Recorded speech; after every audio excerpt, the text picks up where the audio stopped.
basically I was a broke student, and I always liked cards, especially building card houses, and that really gave me my insight into sort of like poker, you know, because I looked at cards a lot, building very tall card houses, yeah. So obviously when poker came up and I was a student studying law, I wasn't really interested in law, and this poker thing seemed interesting. But they had this great thing in the Marion Club at the time, which was a free buy-in. Your first buy-in was free. So you could actually go along with no money and go in there and order your toasted ham and cheese sandwiches and your coffee as quick as possible, yeah, and play with for free, and and maybe win 200 or 300 quid. And and if I survived to about half an hour, I'd order some more toasted ham and cheese sandwiches, and fucking if I got going a long way, like that'd be my food for the week almost, you know. I'm not really a poker player, you know. I just play poker some of the time.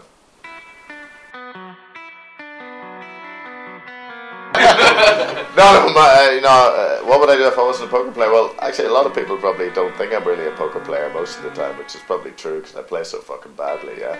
So those times that I am a poker player, what would I do? Well, I'd probably be sitting on top of a mountain, meditating or scratching my ass or something like that, yeah.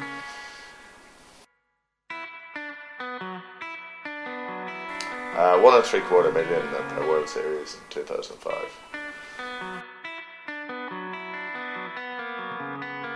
My favourite place to play poker is Ireland, but my second favourite place to play poker is anywhere that I win.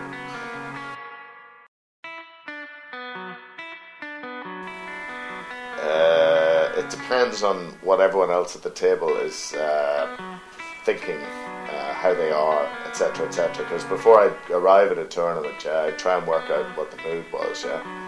So I'd have a look around the table. So that might sound a bit fucking weird, but I'd definitely raise, you know, because I always raise with things like jacks.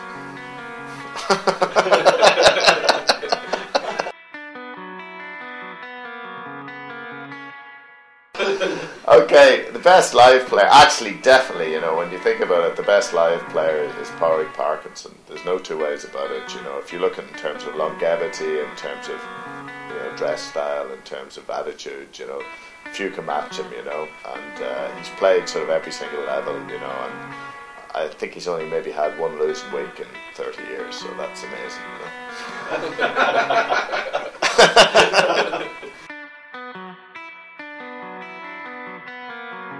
Pádraig Parkinson's definitely the worst live player in Ireland, you know. I mean, that fucking week he had, I think that has him down over his lifetime.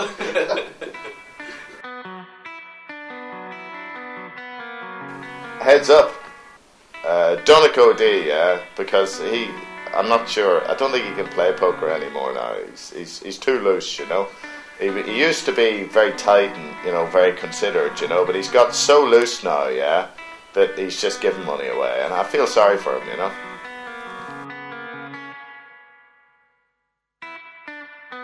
I don't drink, actually. Yeah.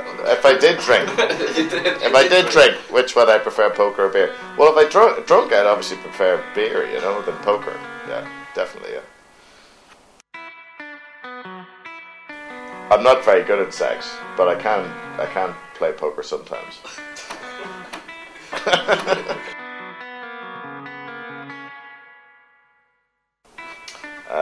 The strangest place. Oh yeah, the strangest place I've ever woken up is in a park in Belgrade with a load of police and dogs sort of sniffing me.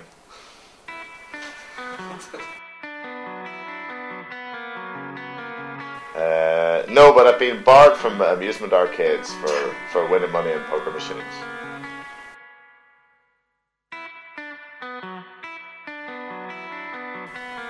I thought Marty Smith and Brad Pitt were the same person, so it's very difficult to make a distinction there, you know.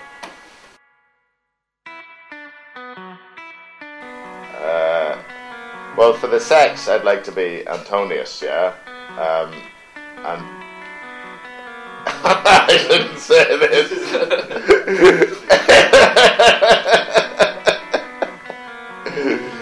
Yeah, if I wanted to spend more time with my mother, I'd like to be Dirk.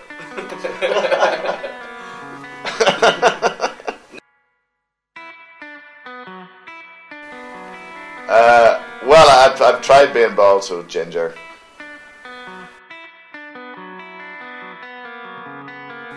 Greatest talent I've ever seen is Donegal D. Whenever he's he's playing tight and he's got his game together. I mean that really is. I mean we'll probably never see it again in our lifetime, but maybe one day it'll tighten up. And I think that would be an experience. I think me and all Irish poker players would like to see once more. Greatest waste. He's Warwick Parkinson. But I'm sure everybody says that.